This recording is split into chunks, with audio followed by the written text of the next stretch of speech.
Cabinet, Vice President, Prime Minister, members of the diplomatic community,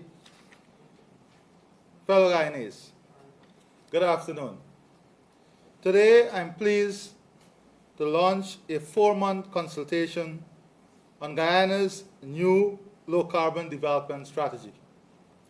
As you're aware, we have committed to launching a national consultation on this national development strategy. As I speak to you today, the strategy is already uploaded and ready for the population and even those in the international community. LCDS 2030 advances a vision first articulated in 2008 by the then President or Vice President Bar Jagdeo. The vision was further developed in 2009 when it encapsulated the world's first low-carbon development strategy from a developing country. The scale of vision captured 12 years ago remains valid today and continues to rest on 2 fundamental questions. 1, how can Guyana harness the opportunities of low-carbon development to prosper at home? And 2, how can Guyana lead the way to globally relevant solutions to the biggest challenges of our time, including energy security and climate change? A lot has happened since 2008. At home, we saw how many of the measures outlined in the LCDS were stymied by the previous administration, including the Milers Falls hydropower plant. This was the first flagship of the LCDS and would have seen Guyanese and businesses enjoying affordable, non-polluting electricity by now. Internationally, the world has endured a series of enormous economic shocks, including the banking and financial crisis and the COVID-19 pandemic. Global progress on climate change has not been smooth despite the 2015 Paris Climate Agreement. Against this changing backdrop, Guyana has now become a producer of oil and gas, with the potential to transform the development opportunities for all our people. So the context of the LCDS we launched today, LCDS 2030, is very different to the context of 2009. But a fundamental challenge of delivering broad-based development and prosperity at home while contributing the solutions to global problems remain largely the same. My government's guiding principle in rising to this challenge is the same guiding principle that influences everything my government does. My unshakable belief that the people of Guyana, working together as one Guyana, have the skills, the ingenuity, and the experience to create a better country of which we all can be proud of. Working together, we can transform our country without leaving any area of our country or segment of our people behind. We can become an even more attractive place for investors and for our diaspora to choose to come home. And we can look after all our people by generating the resources to take care of the most vulnerable and provide help when people need support that only the state can provide. The LCDS 2030 sets out an updated vision for how my government intends to drive the transformation of our country. We will welcome feedback and insights over the coming months. But today, as we launch the consultation, I want to outline 4 main themes that the LCDS 2030 addresses. The first theme is how we align our status as an oil and gas producer with being active participants in the global search for climate solutions. Second, I want to focus on how Guyana once again intends to resume our work to build a global model for forest climate services and other eco-service systems. Third, I will outline how we will drive the future low-carbon development of our country through clean energy and a suite of low-carbon development opportunities, including investment in protecting our people and country against climate change that is already occurring. To address the first theme, the discovery of oil and gas has rapidly integrated Guyana into a $3 to $4 trillion annual global marketplace. Revenue from the market can transform our country and create opportunities for our people, especially our youth, that previous generations could only have dreamt of. Just last week, I returned from Dubai, where the level of awareness of Guyana and interest in Guyana was unprecedented. This is now our experience all over the world. My government recognizes the responsibility that comes with this opportunity. We are deeply aware of our duty to manage the industry carefully and strategically. That is why, over the coming months, we'll finalize the legislation to improve the Natural Resources Fund and embed world-class standards of transparency in our management of oil and gas revenues. The new legislation will enable a certain amount of oil revenue to be invested in critical development priorities. The remainder of the revenue will be saved for the future, so that our children and their children can benefit for many years to come. This means that over the coming decade, with resources from the oil and gas sector, we will make the highest level of investment in health and education that Guyana has ever seen. In the short term, investment in both health and education are critical to the recovery from the COVID-19 pandemic.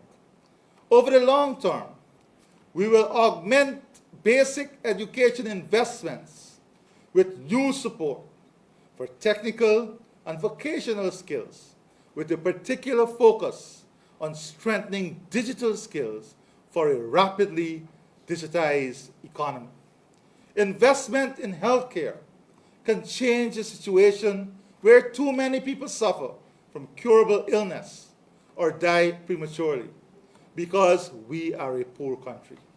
Within 10 years, our health system can be as good as anywhere in the world. At the same time, we'll invest in continued diversification of the economy by supporting non-oil sectors and areas of the country away from the coastline.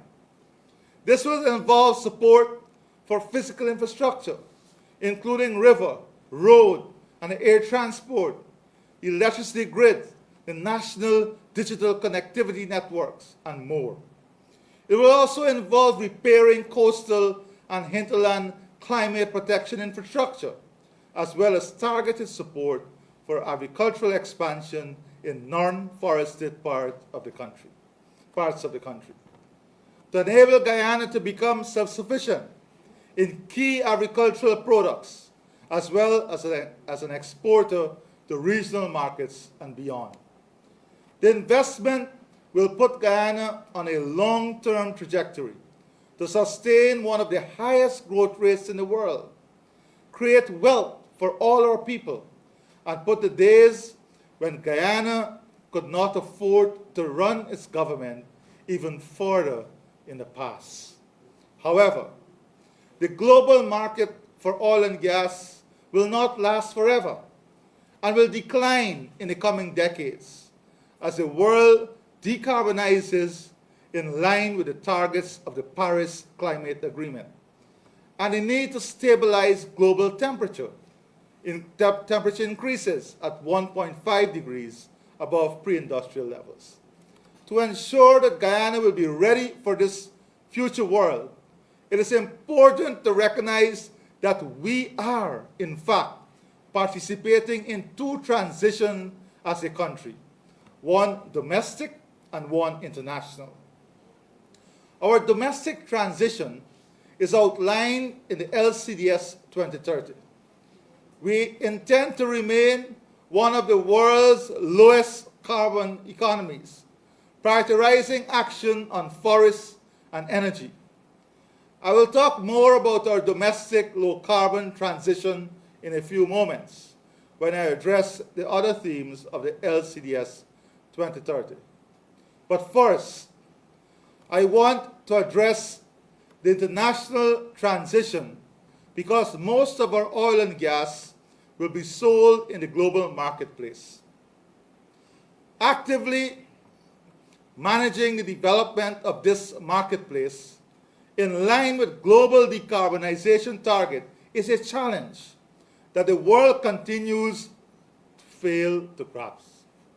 This is why demand for oil and gas to safeguard global energy security continues to be high, rebounding after a slowdown due to the pandemic.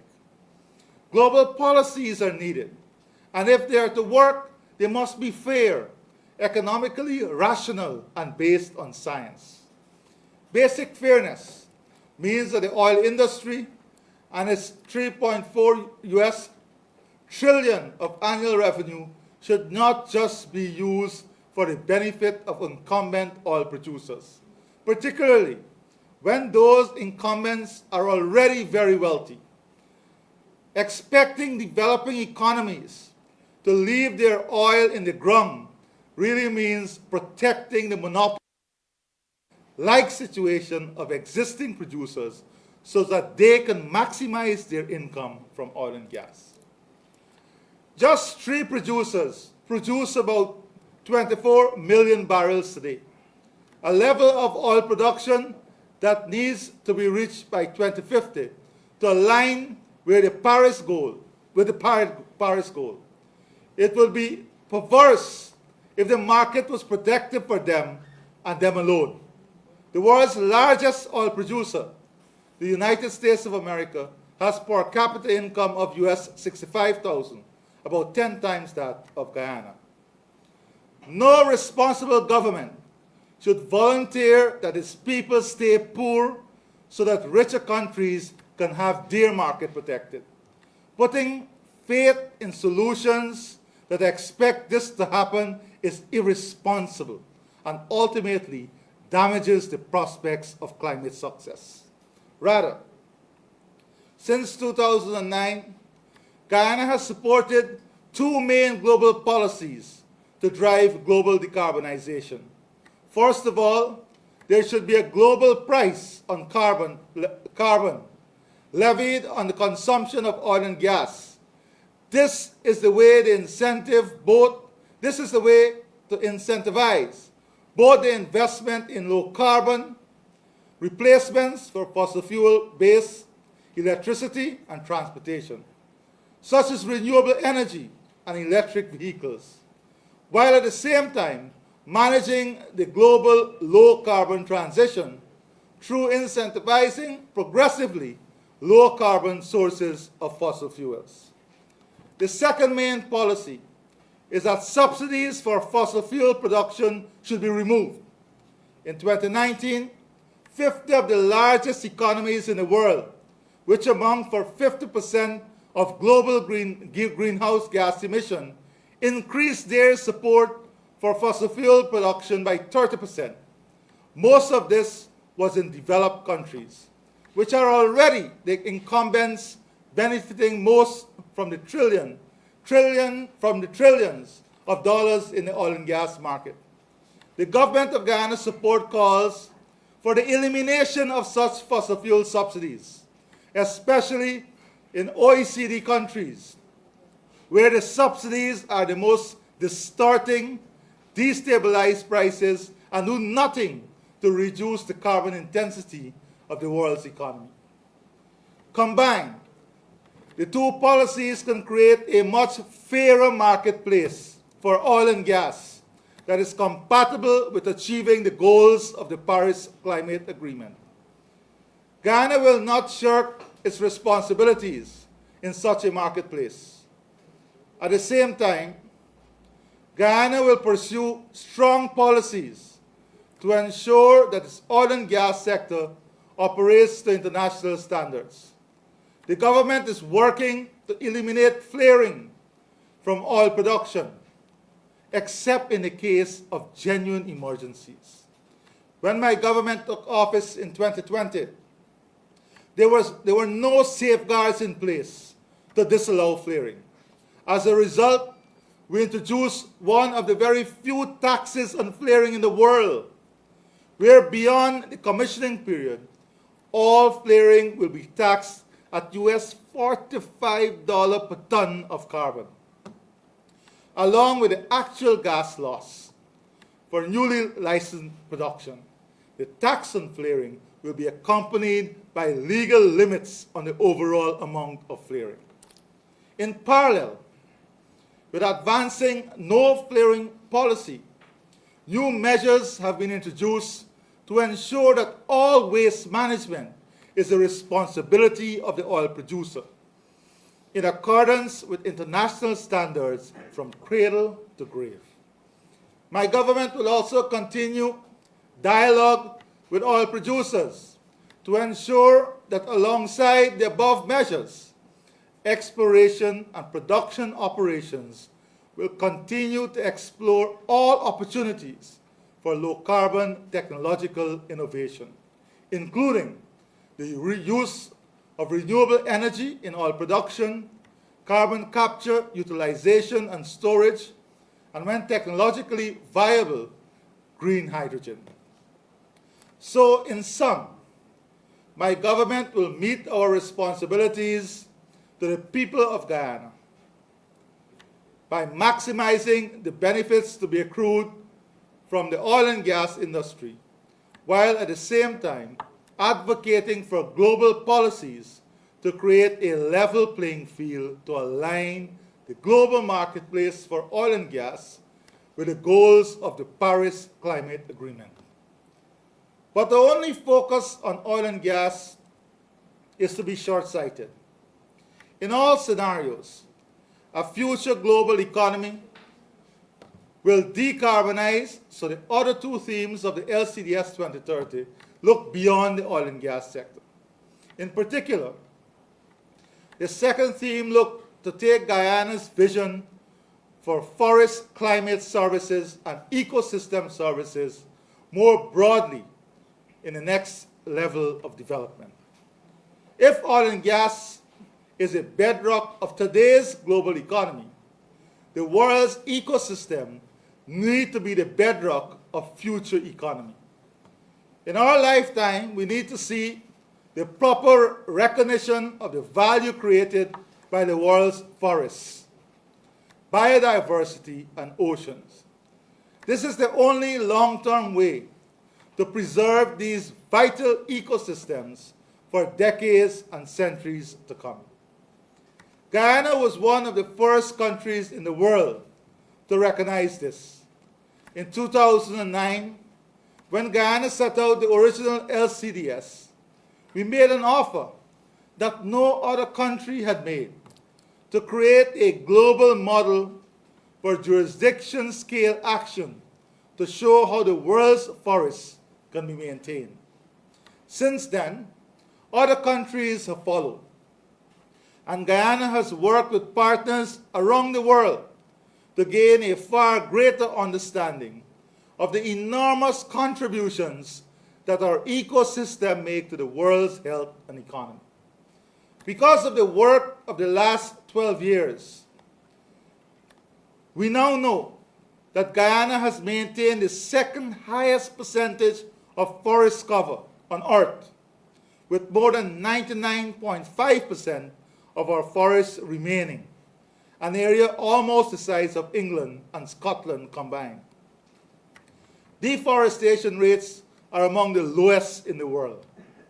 We now know that the Guyana Shield, one of the most pristine rainforests in the world, which we share with Suriname, French Guiana, and Brazil, stores about 18% of the world's tropical forest carbon and 20% of the world's fresh water. Guyana alone stores about 19.5 billion tons of carbon in our forests. We now know that we have extremely high levels of biological diversity in our country. We have 4% of known animal species. There are more bird species in Guyana than the entire United States of America.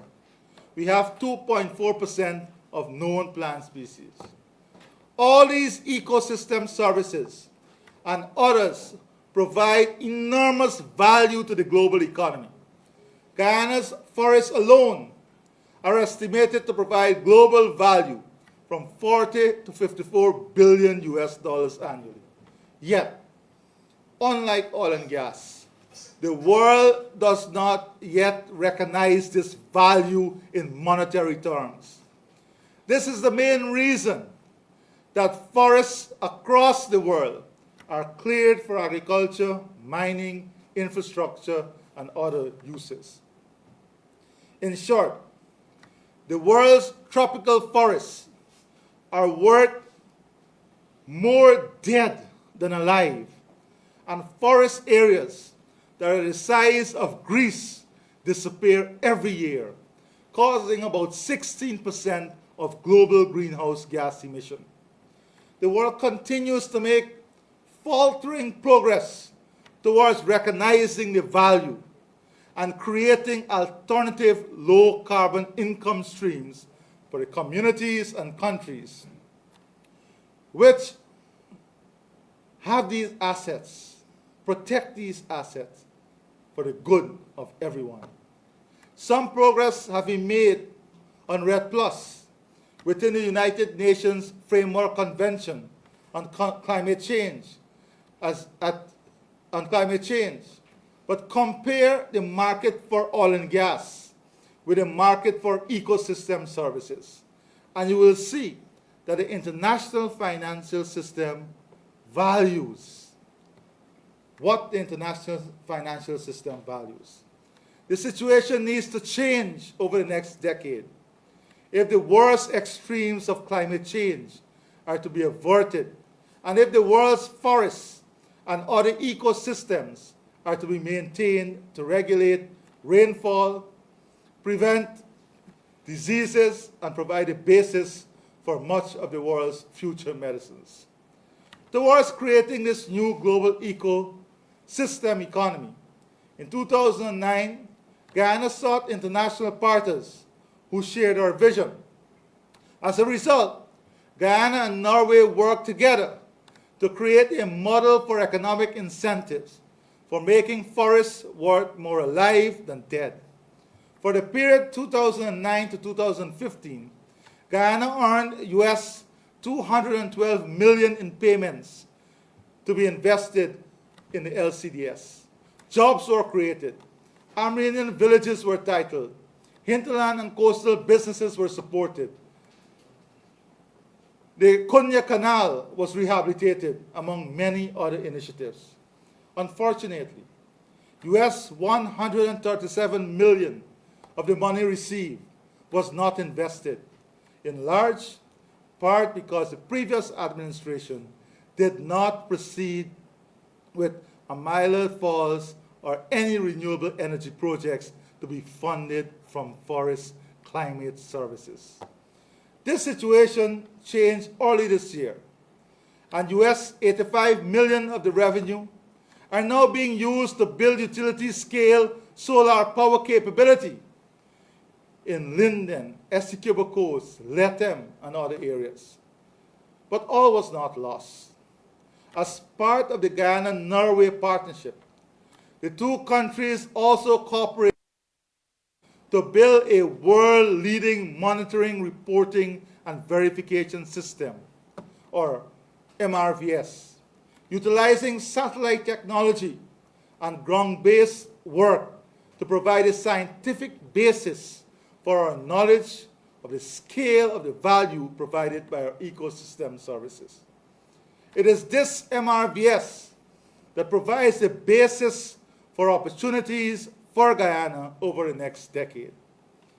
From early 2022, the quality of data provided by the MRVS means that there is strong possibility that Guyana can access new market-based mechanisms for forest climate services that include private as well as international public sector financing.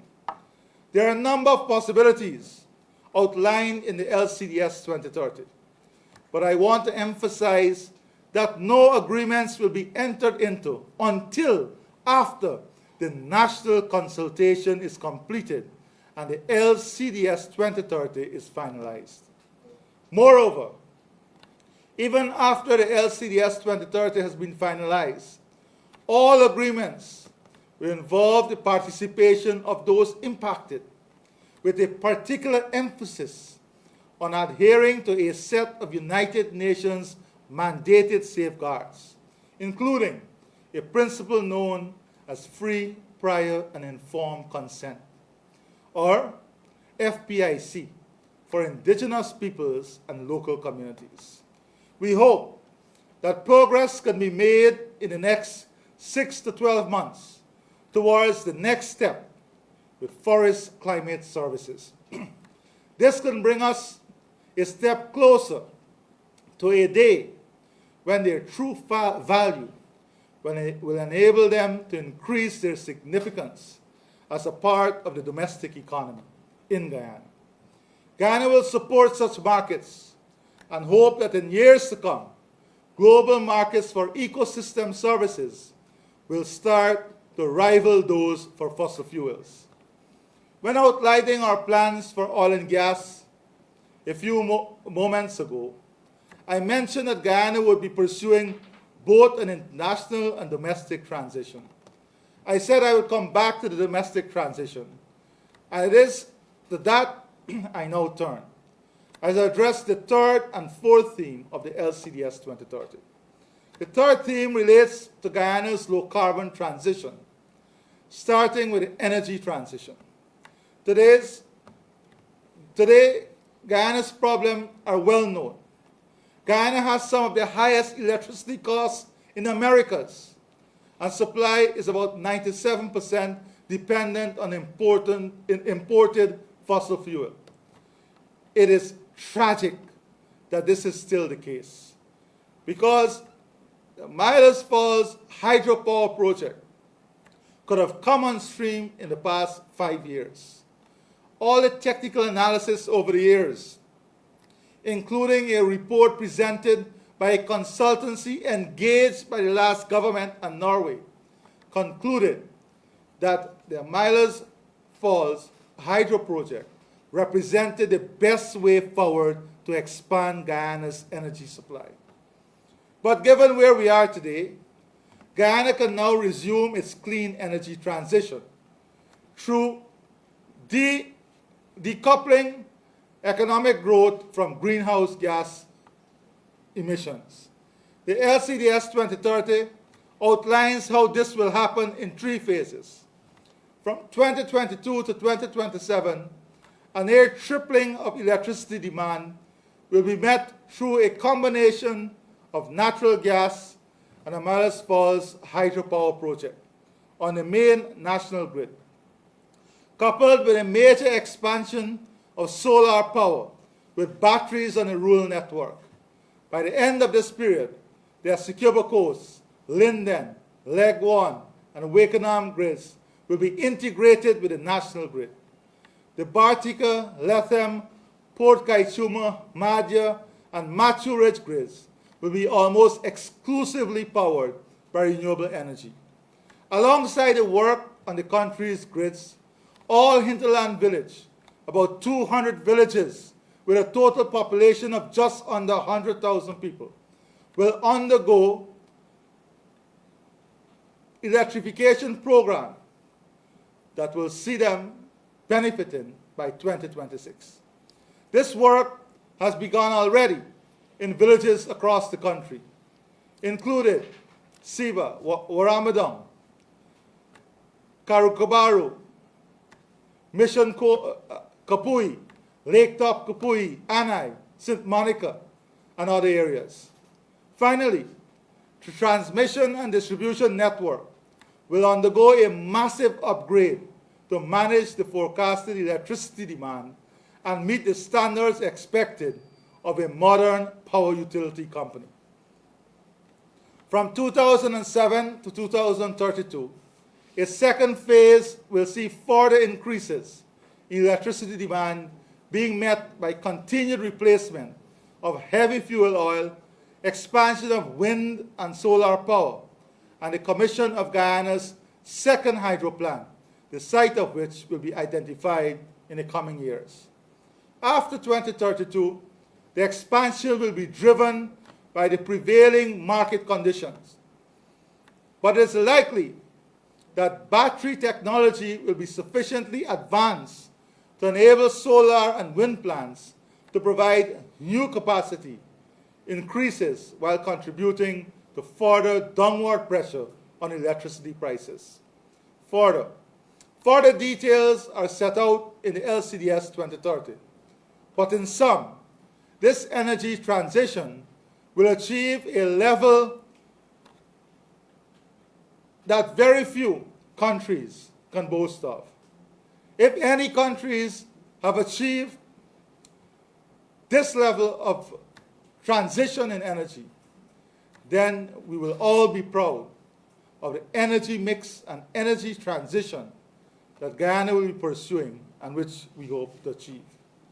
Cheap electricity will be supplied, and that supply can increase 5-fold with emissions staying essentially flat. The energy transition will form the backbone of the broader low-carbon transition outlined in the LCDS 2030. Small and medium businesses will be supported to create low-carbon jobs and economic opportunities. A dedicated 15% of funds from climate services will be invested in Amerindian communities. Priorities including land titling and capitalization of the Amerindian Development Fund to implement community development plans. Low-carbon infrastructure will be expanded, including transportation, digital infrastructure, e-governance, and social inclusion. The urban built environment, roads, drainage, and water infrastructure, among other areas, will be improved in all our tongues. Consideration will be given to international architecture and urban planning competitions for Georgetown and Silicon City to match the unprecedented anticipated growth with high standards of urban planning. The LCDS 2030 will support entrepreneurship and innovation. The protected area system will be expanded, and we will see the creation of an international center for biodiversity. Work will resume on the restoration and maintenance of our important mangrove forests. In 2022, work will start on the implementation of Guyana's Climate Resilience Strategy and Action Plan, which was produced using revenues received under the Guyana-Norway Partnership. Work will restart to implement the strategy and upgrade sea defenses, irrigation systems, build agriculture systems that are more resilient and address the threat to public health from climate change. There is much detail in the document, and even more in the strategies and programs which support it. But all in all, the LCDS 2030 captures how the new decade in Guyana's development will leave a positive, transformative impact on our country. So I urge you all to take the time to read the LCDS 2030 and to participate in the consultations which will happen in the coming months. To carry out the national consultation, the multi-stakeholder steering committee will be reconstituted. Details will be shared in the weeks ahead, and there will be ample opportunity for all our people to participate. We are living in a very exciting time in our country, full of promise and potential. It falls to us as a government and as a people to seize this moment. If we work together as one Guyana, we can hold our heads high, knowing that we are capable of rising to this moment. We can provide answers to some of the biggest questions the world faces, like balancing energy and climate security, or creating the basis for a future ecosystem services economy.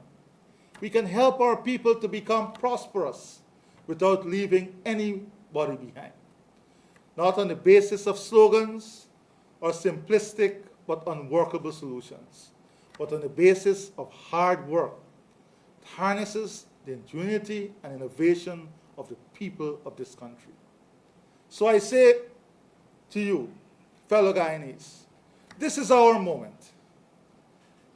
We urge you to read the document, to take your time in analyzing and understanding the document, to understand the context in which Guyana is operating, to understand the positioning of our country in the international dynamics, to understand the positioning of our country in transitioning from our natural resources now, which we must utilize, to a strong, sustainable global economy, in which the interests in Guyana today, as a result of oil and gas, will continue to be broadened and become even more important as a result of the objectives and ambitions in the low-carbon development strategy. This is your moment to play your part in finalizing the strategy. This is your moment to add your voices. This is your moment to be part of the modeling of your country's future. I urge you to take full use of this.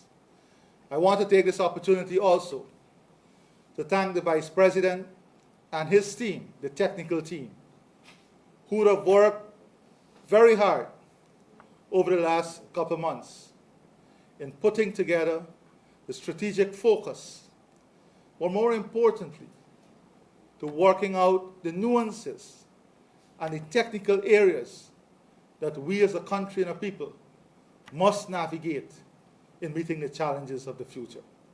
Together, we will do it. Thank you, and God bless you all.